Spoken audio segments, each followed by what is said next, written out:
Hello, welcome to William's Kitchen. I'm going to show you our way of cooking, which is fish and cooking some Chinese vegetable. And I'll show you the ingredients now, okay?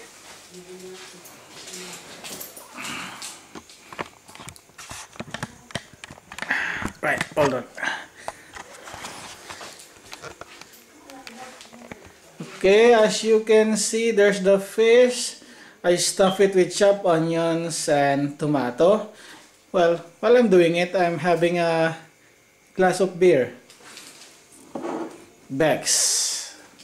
Okay, right, we got garlic, we got onions, sugar snaps,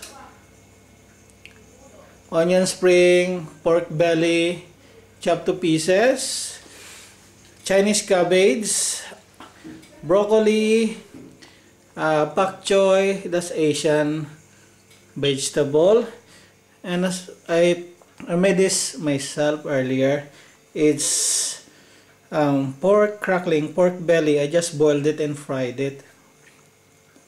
Oh, tastes nice. You just add some vinegar. Okay, let's get started with the fish. Ooh, don't you like that? Including the head. It will come out nice later. Okay.